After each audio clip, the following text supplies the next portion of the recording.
उत्तर भारत में दिल्ली सुल्तानों की नींव पर विवेकपूर्ण चर्चा करते हैं हम और आप साथ मिलकर।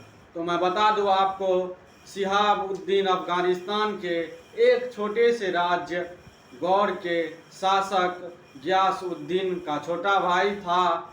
इतिहास में हिसाब शिहाबुद्दीन का तो मोहम्मद गौरी के नाम से भी उसको जाना जाता था। और गियासुद्दीन 1163 ईस्वी में गौर के सिंहासन पर बैठा और वह प्रकृति से साम्राज्यवादी था। अतः उसने सिंहासन पर बैठते ही युद्ध और विजय की नीति का अनुसरण किया और 1173 ईस्वी में गजनी पर विजय प्राप्त की।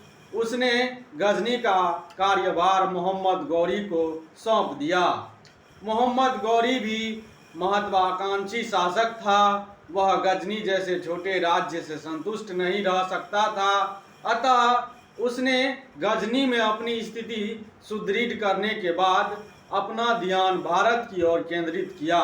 तो मैं बता दूं आपको, तो भारत पर अनेक आक्रमण किए और लगभग 30 वर्ष तक मोहम्मद गौरी भारत पर लगातार 1175 ईस्वी से 1206 ईस्वी तक आक्रमण करता रहा और भारत में मुस्लिम साम्राज्य स्थापित करने में सफल हुआ।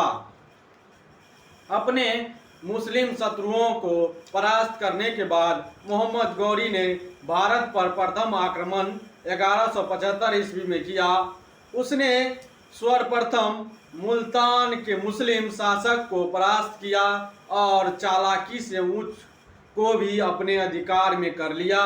ऊंच और मुल्तान पर अधिकार करने के बाद उसने अनिलवारा पर आक्रमण किया, परंतु यहाँ के शासक राजा भीमदेव ने उसे करारी मात दी और इस हार के बाद जो मोहम्मद गौरी ने अपना विजय अभियान नहीं रोक पाया और उसने 1179 ईस्वी में एवं 1186 ईस्वी में पेशावर पर आक्रमण करके वहाँ के शासक खुसरो मलिक को परास्त किया और वहाँ पर अधिकार कर लिया। उसने मलिक खुसरो और उसके पुत्र को बंदी बना लिया और 5 वर्ष बाद मृत्यु दंड दे दिया। इस प्रकार भारत में एक समय के महान राजवंश गजनवी वंश का अंत हो गया और मोहम्मद गौरी 1186 ईस्वी तक पंजाब और सिंध का शासक बन गया। पंजाब और सिंध पर अपना आधिपत्य स्थापित करने के पश्चात मोहम्मद गौरी ने दिल्ली के शासक पृथ्वीराज चौहान से युद्ध करने की योजना बना डाली।